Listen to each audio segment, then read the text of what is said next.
여호와의 말씀이 아미떼의 아들 요나에게 임하니라. 이르시되 너는 일어나 저 큰 성읍 니느웨로 가서 그것을 향하여 외치라. 그 악독이 내 앞에 상달되었음이니라 하시니라. 그러나 요나가 여호와의 얼굴을 피하려고 일어나 다시스로 도망하려 하여 욥바로 내려갔더니 마침 다시스로 가는 배를 만난지라. 여호와의 얼굴을 피하여 그들과 함께 다시스로 가려고 배 삭슬 주고 배에 올랐더라. 아멘. 오늘의 말씀 3절 한 번만 더 읽어봅니다. 시작. 그러나 요나가 여호와의 얼굴을 피하려고 일어나 다시스로 도망하려 하여 욥바로 내려갔더니 마침 다시스로 가는 배를 만난지라. 여호와의 얼굴을 피하여 그들과 함께 다시스로 가려고 배 삭슬 주고 배에 올랐더라. 아멘. 요나에게서 우리는 오늘 본문에 세 가지 착각을 읽어볼 수 있습니다. 첫 번째 착각은 문고하니 하나님으로부터 도망갈 수 있을 것이라고 하는 착각을 읽어봅니다. 요나는 하나님의 얼굴을 피하려고 도망을 갑니다. 니느웨에 가서 멸망을 선포하라 말씀하셨는데, 니느웨는 동쪽인데 다시스는 서쪽이죠. 다시스는 요즘으로 말하면 스페인 저 끝에 해협 있지 않아요? 그쪽. 그때 당시에는 미국 땅이 발견된 때가 아니었으니까 아마 지구 끝이라고, 세상 끝이라고 생각했을 것이라고 생각합니다. 요나는 아마 세상 끝에 가서 숨어 있으면 하나님의 자기를 발견하지 못할지 모르겠다, 그런 생각을 가졌던 것 같아요.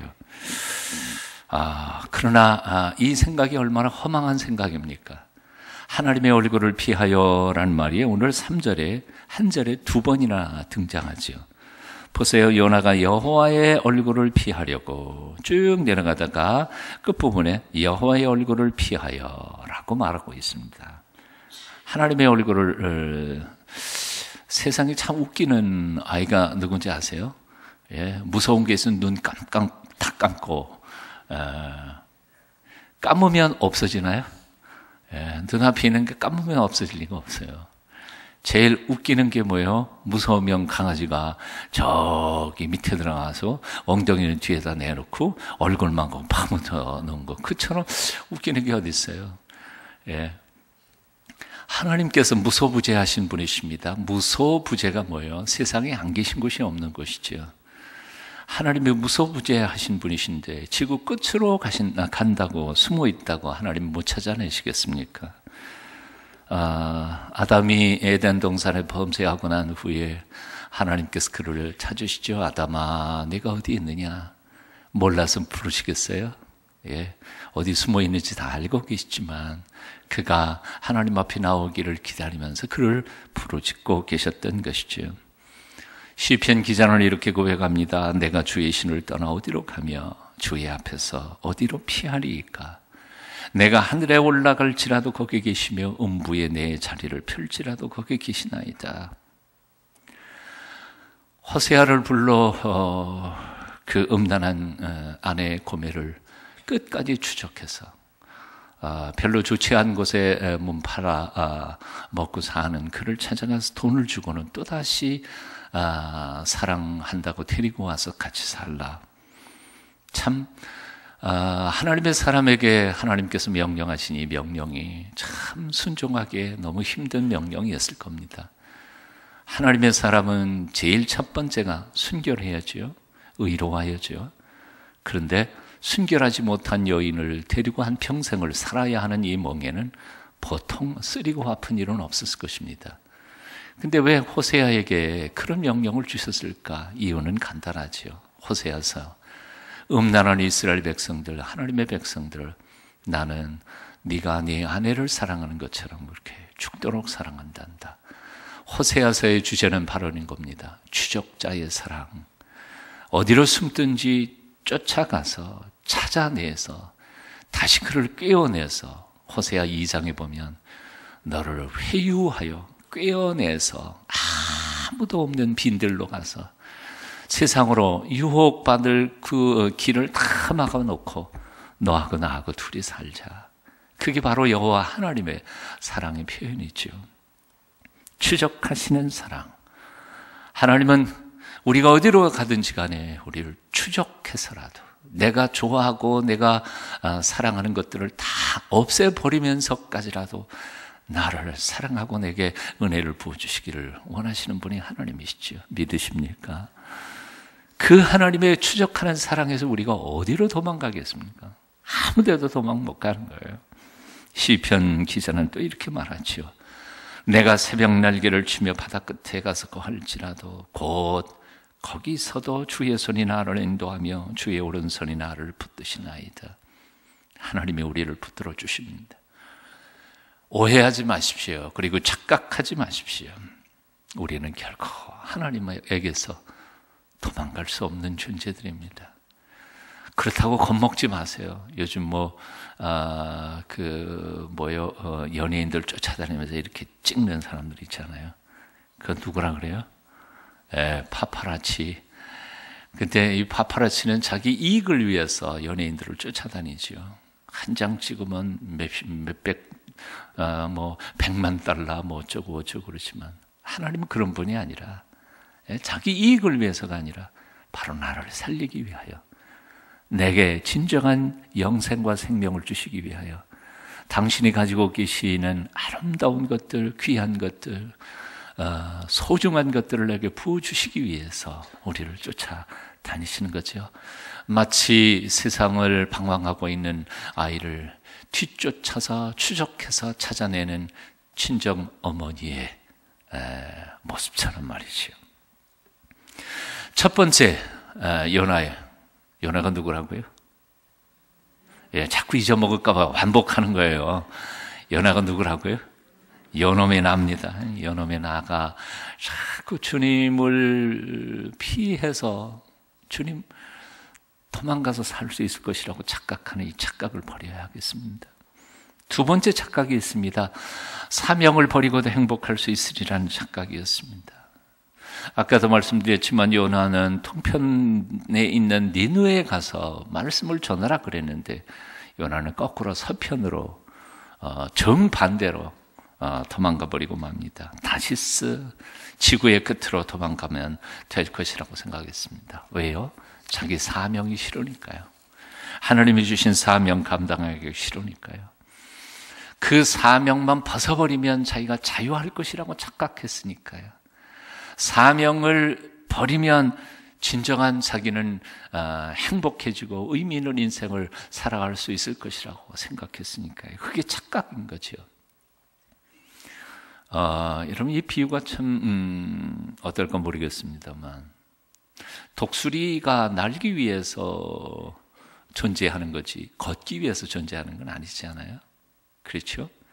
사슴에게는 굉장히 빠른 발을 주셨지만 독수리에게는 다리를 별로 그렇게 변변치 못한 다리를 주셨어요.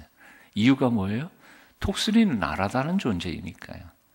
대신에 독수리에게는 엄청나게 무거운 날개를 주셨어요. 종달새의 날개처럼 그렇게 조그만 것도 아니고요. 엄청나게 무거워요. 그래서 독수리가 걷는 모습을 보면 되게 웃겨요. 병아리가 이렇게 아장아장 가는 거 얼마나 이쁩니까? 사슴이 뛰는 게 얼마나 멋있어 보입니까? 그러나 독수리가 걷는 모습은 띠뚱 보기 굉장히 웃겨요. 근데 이유는 단 하나예요. 날기 위해 날개를 무겁게 아주 크게 튼튼하게 만들어 놓으셨으니까요. 독수리가 이렇게 생각해 보십시다. 와, 하나님 참 불공평하다. 이게 뭐냐? 나도 좀 우아하게 걸을 수 있도록 좀 날개를 조그맣게 만들어 놓으셨으면 좋았을 걸. 아니죠. 독수리 그 거세게 부는 맞바람을 치면서 창공으로 날아 올라갈 수 있는 튼튼한 날개를 주신 것은 하나님의 축복이죠. 하나님이 우리에게 주신 사명은 짐이 아닙니다. 그게 힘이 되는 것이죠. 하나님이 우리에게 맡겨주신 소명은 나의 삶을 행복하게 만드는 것이고 나를 진정 자유롭게 하는 것이지 그것이 나를 얽어매고 나를 묶어놓는 것은 아닙니다. 가끔씩 어떤 분들은 그런 얘기를 해요. 목사님, 목회하는 거 쉽지 않죠. 쉽지 않죠. 목회하는 게 쉽겠습니까? 어려워요. 여전히 설교하는 건 어려워요. 지난 주일날도 말씀드렸지만 다른 목사님들 설교 잘하는 거 듣다가 보면 아이고 이 다음 주엔 설교할 자신이 없어요. 어떤 목사님들은 한 30년쯤 설교를 하면 설교 준비하는데 힘이 안 든다. 그것도 이력이 붙어서. 근데 저는 이력이 안 붙어요. 이상해요. 아직도 저는 35년, 40년 거의 눈앞에 보이는데 아직도 금요일만 되면 밤이 잘 안 믿겨요. 금요일, 토요일 이틀 동안은 피를 말리는 작업을 해야 주일날 아침 설교가 나와요. 예? 토요일날 저녁에 잠을 제가 잘 자는지 아십니까? 잠은 자는 것 같아도 꿈속에서도 설교 준비하고 있어요. 문장을 이렇게 말할까 저렇게 말할까 자면서 생각한다니까요. 특별히 나이 드니까 밤중에 잠이 깊이 들지 않는데 꿈속에서 밤새도록 설교 준비하고 있으니 쉽지 않아요. 그러면 목회하는 거 어려우니까 그만두시죠. 그만둘까요? 아니요. 어렵지만 이 일이 제게는 얼마나 즐거운 일인지 몰라요. 얼마나 감사한지 몰라요. 얼마나 행복한지 몰라요. 그래도 말씀 한마디 듣고 도전받고 삶을 고치고 생각을 바꾸는 이들을 가만히 살펴보면서 하나님 저 써주셨군요. 고맙습니다. 지지난주에 세상을 향하여 물맷돌 돌멩이를 그래서 골리앗을 향해 돌진하라 하는 말씀 전했잖아요. 예배 끝나자마자 그 외국에 사는 엄마하고 한국에 사는 딸내미 둘하고 제 방에 인사하러 왔어요. 몇 년 전에 불가리아에서 CBMC 대회를 했을 때 거기 참석했던 분이라 그래요. 아마 그 엄마가 추천을 해서 엄마는 외국에 사는데요. 딸내미들이 아마 동순교회를 찾아서 온 것 같아요. 근데 그 딸내미 중에 하나가 설교를 듣고는 그 설교 앞에서 결단을 한 거예요. 왜냐하면 워낙 외국에 오래 살다가 보니까 한국 사회에 한국에 와가지고 취직을 했는데 한국 회사가 얼마나 힘듭니까? 제일 힘든 게 술 마시는 거. 술을 윗사람들이 강요하는데 이게 도대체 왜 이래야 되느냐 하는 거지. 이해가 안 되는 거예요. 불합리한 일들을 상사들이 시키는데 그래서 이 아이가 정신적으로 어려움을 좀 겪고 있는 것 같아요. 그래서 상담을 몇 개를 받고 있는데 정신과 의사가 당분간 쉬는 게 좋겠다 그렇게 평가를 내렸다고 그래요. 근데 주일날 설교를 듣고는 이 아이가 아멘 골리앗을 향해 돌진하겠다 그랬으니 오늘 목사님 설교 들었으니까 난 내일부터 출근한대. 그때 엄마가 얼마나 걱정을 하겠어요. 야, 그래도 너 봤던 선생님한테 가서 출근해도 되겠냐 하고 물어본 다음에 가야 되지 않겠냐. 그랬더니 그 딸내미가 저한테 그래요. 오늘 여기도 와 있는지 모르겠다. 저한테 뭐라 그러냐면 목사님이 내일 출근하라 그러면 전 가겠습니다. 의사한테 말 들을 필요가 없겠습니다. 근데 내가 눈동자를 보고 가만히 하는 거 보니까 완전 정상이에요. 정신과 의사에 안정제 먹을 필요가 없어요. 그래서 가라 그랬더니 예 가겠습니다. 한번 출근했을 거예요. 말씀을 통하여 삶이 바뀌고 생각이 달라지고 용기를 가지고 다시 세상을 향하여 나아가는 교인들을 보면서 저는 행복해요. 행복해요. 힘들어요. 하지만 행복해요. 이것이 바로 하나님이 우리에게 주신 사명이라고 생각합니다. 여러분 사명을 버리지 마세요. 사명을 던져버리고 행복할 것이라고 착각하지 마세요. 사명을 던져버리면 자유할 것이라고 착각하지 마세요. 연말만 되면 몇몇 사람들 그런 얘기를 해요. 목사님 내년은 좀 쉬겠어요. 쉬면 아주 쉬게 된다고. 쉬지 말라고. 사명은 쉬는 게 아니라고. 최후 승리 얻기까지 주님 십자가를 붙잡고 하나님의 영광을 위하여 돌진하는 하나님의 사람들이 다 되시기를 축원합니다. 마지막 세 번째 착각이 있습니다. 불순종하면서도 주의가 잘 되는 것처럼 착각하고 있는 거예요. 오늘 여기 본문에 보면 참 재미있는 단어가 나와요. 3절 보실까요? 그러나 요나가 여호와의 얼굴을 피하려고 일어나 다시스로 도망하여 하려 하여 욥바로 내려갔더니, 그 다음 단어가 뭐예요? 마침. 요게 아주 수상한 단어예요. 불순종하는 그 길이 형통해요. 마침이에요. 와, 시간이 딱 맞았어. 어떻게 다시스로 가는 배가 그 시간에 딱 있을까? 요즘처럼 한 시간에 배 하나씩 떠나는 것도 아니고요. 며칠에 한 번씩 배가 떠날 텐데 딱 욥바로 내려갔는데 마침 가는 배가 있어요. 그러니까 와, 이게 잘 된다. 돈 주고 올라타버린 거예요. 참 희한하죠. 하나님의 말씀을 불순종하면서 살아가는 삶에 잘 되는 것처럼 느낄 때가 많더라고요. 희한해요. 잘 돼요. 장사도 잘 되고요. 예, 거칠 것이 없어요. 어떻게 그렇게 시간대가 딱딱 맞고 도와주는 사람들이 다 있는지 몰라요. 근데 결국은 몇 년 뒤에 지나고 보니까 그게 뭐예요? 사단의 함정이었어요. 시간도 다, 세월 다 낭비하고, 내가 가져 있던 재물, 돈 다 허비하고, 그리고 빈손 털털 털고 돌아오는 길이 바로 불순종한 그 길이었다는 거지. 주님 안에서는 실패가 아닙니다. 그러나 주님 밖에서는 성공도 실패일 수 있습니다. 주님의 은혜 밖에 있는 성공은 결코 성공이 아닙니다.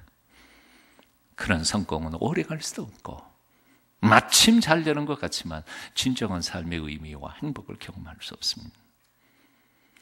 우리 인생들은 하나님께서 가르쳐 주시는 생명의 길을 거꾸로 자기 생각대로 가려고 할 때가 많습니다. 결국 세월 낭비하고 돈 낭비하고 인생 젊음 다 써버리고는 겨우 정신을 차렸을 때 돌아보면 이미 빈 껍데기만 남은 인생들이 얼마나 많은지 모릅니다. 오늘 말씀 줄이겠습니다. 언제까지 인생의 주인이신 하나님께 반항하시렵니까? 언제까지 하나님께서 이끄시는 사명을 버리실랍니까? 언제까지 거꾸로 살아가시려고 그럽니까? 하나님이 원하시는 방향, 하나님께서 내게 맡겨주신 사명 감당하기 위해 애쓰고 몸부림칠 때 기방에 잃어버렸던 것들을 하나님이 회복시켜 주실 줄로 믿습니다. 이제는 돌아서십시오. 오늘 이 아침 통성으로 함께 기도할 때 정말 단 예배 끝난 다음 한 10분만큼이라도 하나님 앞에 자신을 돌아보며 회개하며 주의 은총을 구하는 시간 주실 수 있기를 바랍니다. 여러분, 탕자처럼 방황할 때에도 그 복음성가 아시죠? 반주돼요? 예, 워낙 실력이 좋아서 그냥 갖다 대면 해요. 예, 방송실에서 아마 글자 해주실 거예요. 함께 같이 찬양하면서 자신을 돌아봤으면 좋겠습니다.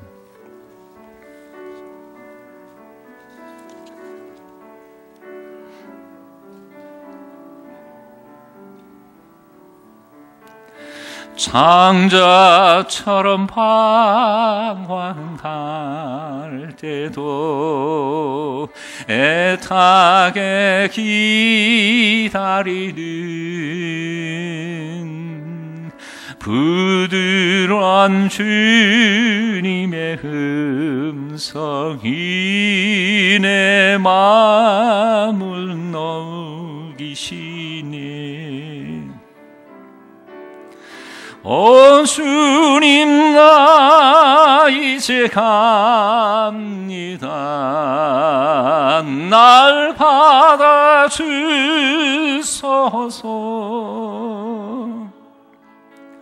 이 이제는 주님만 위하여 이 몸을 바치리라. 불순종한 연하, 불순종한 연하와 같이도 방황하던 나에게 따뜻한 주님의 손길이 내 손을 잡으셨네. 오 주님, 나 이제 갑니다. 날 받아주소서.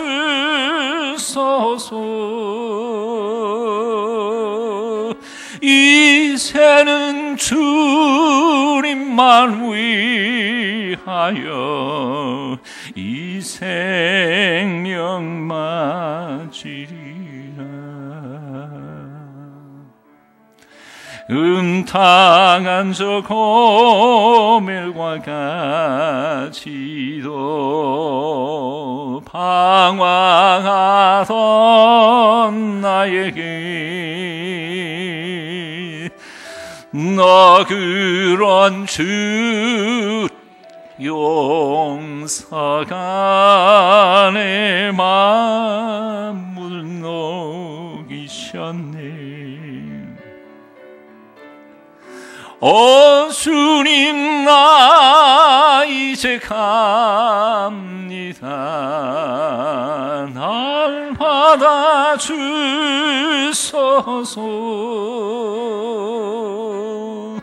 이제는 주님만 위하여 죽도록 충성하리. 기도하겠습니다. 하나님으로부터 도망할 수 있을 것이라는 착각, 주께서 맡겨주신 사명 벗어버리면 자유로울 것이라는 착각, 불순종하면서도 뭔가 잘 돼가는 것 같은 느낌이 들 때 그 착각 하나님 다 버리게 하여 주시고, 여호와를 엉망하는 자는 새 힘을 얻는다 약속하신 그 약속의 말씀만 붙잡고 하나님 영광만을 위해 남은 생에 살기를 소원합니다. 헌신하게 하여 주시고 삶을 바꾸어 단순하게 주의 영광을 위해 살아가는 삶이 얼마나 복된 삶인지를 우리도 체험하며 살게 하여 주시옵소서. 오늘도 우리의 삶을 정리하기를 원할 때 우리는 그것조차 할 수 없사오니 성령님 도와주시옵소서. 버릴 것 버리고 자를 것 자르고 포기할 것 포기하고 주님 안에 온전히 깨끗하고 정결한 몸으로 남은 평생 순전하게 살아갈 때 하나님의 넘치는 은혜 경험하게 도와주시옵소서. 주 예수 그리스도의 그 크신 은혜와 아버지 하나님의 만극하신 사랑과 성령님의 감화, 감동, 소통케 하여 주심이 오늘도 새벽 일찍 주 앞에 나와 요나를 통하여 나 자신의 허물과 연약한 모습을 발견하며 회개하며 주의 도우심을 구하는 주의 백성들 한 분 한 분 머리 위에 지금부터 영원까지 함께 계시기를 간절히 축원하옵나이다. 아멘.